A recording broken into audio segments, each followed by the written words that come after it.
Story 1. The Haunting Silence. It was a moonless night, the kind that made the darkness feel suffocating. The house stood as a sentinel on the outskirts of town, nestled amidst towering trees that swayed ominously in the chilly autumn breeze. With my parents away for the weekend, I found myself alone, seeking solace in the familiar comforts of home.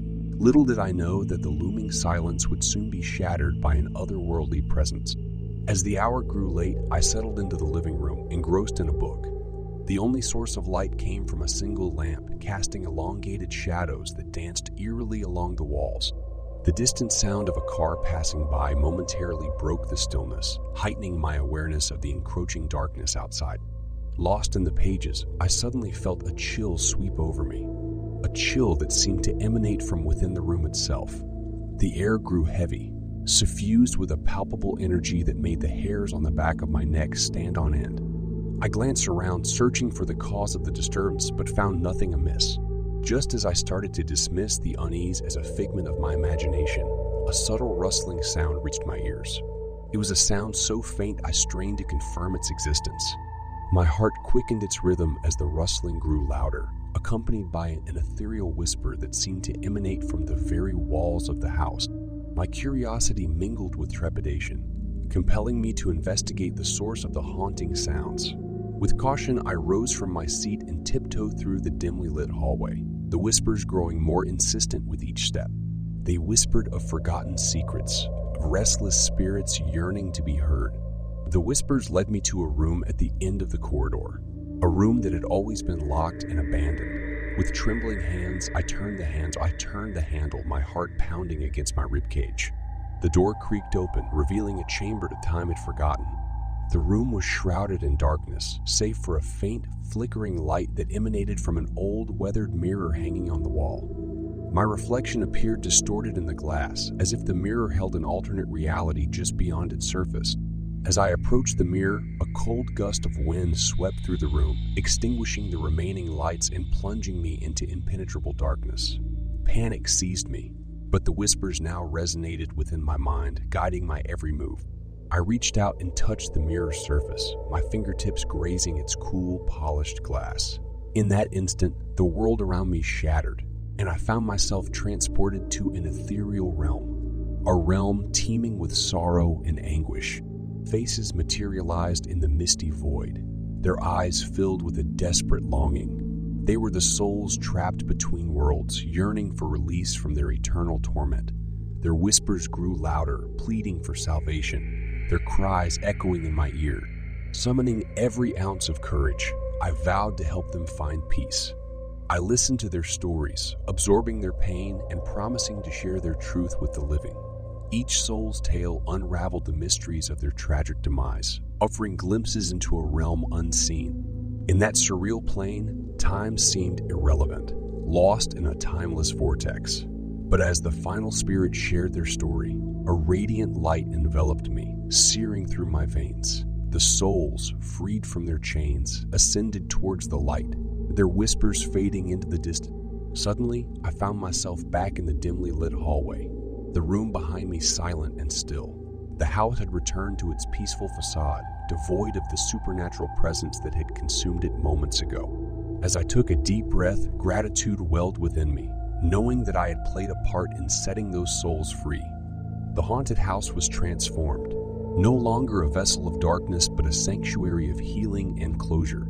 The haunting silence that had once gripped the house was replaced with a newfound serenity. And as I closed the door to that forsaken room, I carried the stories of the spirits with me, vowing to share their truth with the world, to honor their memory and grant them the peace they had so desperately sought.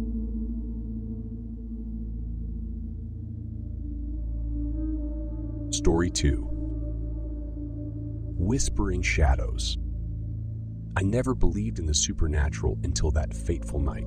It was a typical Friday evening, and my parents had left for a weekend getaway, leaving me home alone.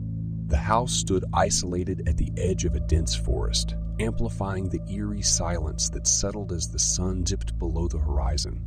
Little did I know that the tranquility would soon shatter and a nightmare would unfold.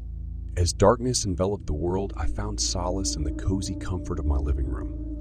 I tried to dismiss the growing unease creeping into my bones, reassuring myself that it was all in my head. Yet, an unshakable feeling of being watched made me glance over my shoulder every now and then. Around midnight, as I sat engrossed in a book, a sudden gust of wind extinguished the lone candle illuminating the room. The air turned frigid, sending shivers down my spine. I groped for my phone, my trembling fingers fumbling with the screen, desperately seeking a source of light. In the pitch black room, my heart raced, pounding against my chest like a war drum. Just as I managed to turn on the flashlight, the room illuminated with a pale, ethereal glow. Panic gripped me as I noticed wisps of fog swirling on the floor, coalescing into sinister shapes. My gaze fixated on a shadowy figure that materialized before me, a specter draped in tattered garments, its hollow eyes penetrating my soul. Paralyzed with fear, I watched as the specter slowly raised its arm and pointed towards the hallway. Its voice, a mere whisper, echoed in my mind, urging me to follow. The compulsion was irresistible, an invisible force pulling me towards the unknown. Reluctantly, I stepped into the dark hallway, the specter guiding my every move. Whispers echoed from the walls, a cacophony of disembodied voices that filled me with dread.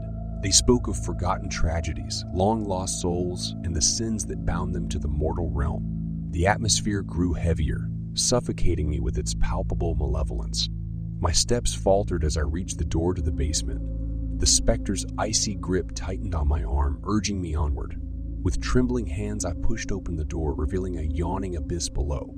A putrid odor wafted upward, making bile rise in my throat. As I descended the creaking wooden stairs, a dim light flickered from deep within the basement. Shadows danced on the walls, grotesque figures contorting in macabre dance. The voices intensified, their anguish and despair permeating my every fiber. In the dim glow, I saw a flicker of movement. A small girl, her tear-stained face barely visible through the veil of darkness. Her voice, barely audible, pleaded for release from her torment. Compassion welled up within me, overriding my terror. I had to help her. With the specter leading the way, we approached a weathered trunk hidden in the corner. As we opened it, the oppressive energy of the room intensified, as if the very air had turned toxic. The girl's voice rose, now desperate, begging for salvation. Inside the trunk lay a collection of faded photographs, each depicting the horrors of a forgotten era. It was a cursed relic, a vessel that held the anguish of restless spirits trapped within. In that moment, I knew what I had to do. Free the tormented souls and put an end to their suffering. As I tore each photograph to shreds, a surge of energy coursed through the room. The voices erupted into a chorus of gratitude, their whispers dissipating into the night. The specter vanished, leaving only a sense of peace in its wake. Exhausted but relieved, I ascended the stairs, the weight of the supernatural encounter slowly lifting from my shoulders. The night air welcomed me as I stepped outside, the moon shining brightly, banishing the shadows that had plagued me. Whispering shadows became a distant memory, a chapter of my life forever etched in my mind. I learned that night that the supernatural can indeed intrude upon our reality, but with courage and compassion, even the most terrifying encounters can be transformed into tales of triumph and liberation. And as I looked back at the house, I whispered a silent farewell to the spirits that now rested in eternal peace, forever grateful for the role I played in their release. Story 3. The Midnight Visitor. I had always enjoyed the solitude of being home alone at night. The silence brought a sense of peace, a respite from the chaos of the outside world. But one fateful evening, as the clock struck midnight, an unsettling presence crept into the sanctuary of my solitude. The house, an old Victorian relic, creaked with age and whispered secrets within its walls. The wind outside howled like a mournful specter, rattling the windows and sending chills down my spine. I tried to dismiss the unease that settled upon me, attributing it to mere imagination. Engrossed in a book, I sought solace in the familiar routine. But as the night deepened, the words on the page blurred, and an inexplicable heaviness filled the room. A subtle shift in the air, almost imperceptible, sent a shiver down my spine. I paused, my senses on high alert. And then it happened. An ominous silence engulfed the house.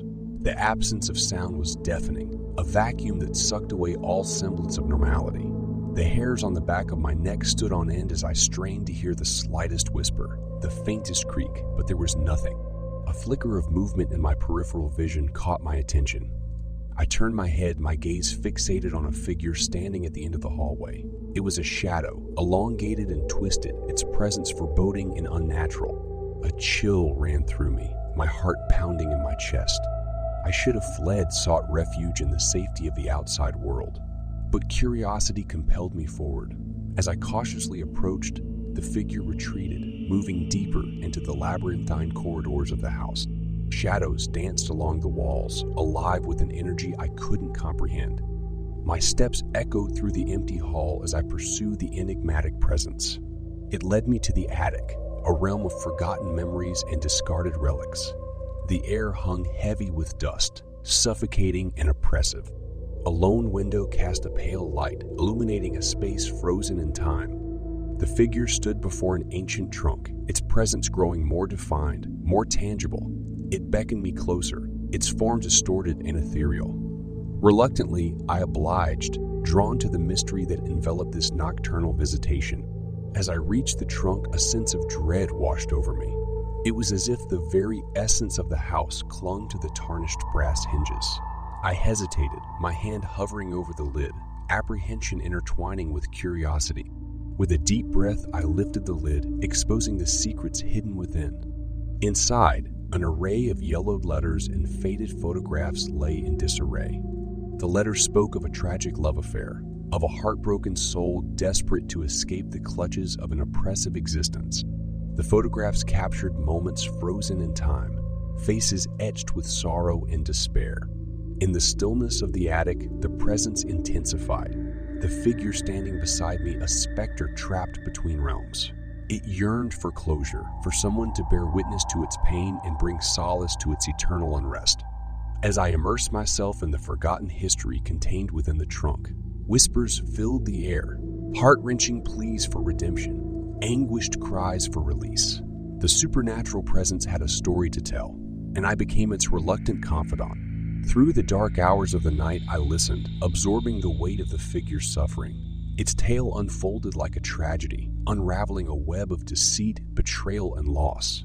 The supernatural entity had clung to the house, bound by unfinished business, its voice silenced for far too long. And then, as the final word was whispered, a profound stillness descended. The figure dissipated, its purpose fulfilled. The weight that had burdened the house lifted, as if the very walls exhaled in relief. I stood alone in the attic, surrounded by the remnants of the supernatural encounter. The house settled back into its familiar rhythm, the nocturnal visitor forever departed. And as I made my way back to the comfort of my room, I couldn't help but wonder how many untold stories lay hidden in the depths of forgotten spaces, waiting to be heard.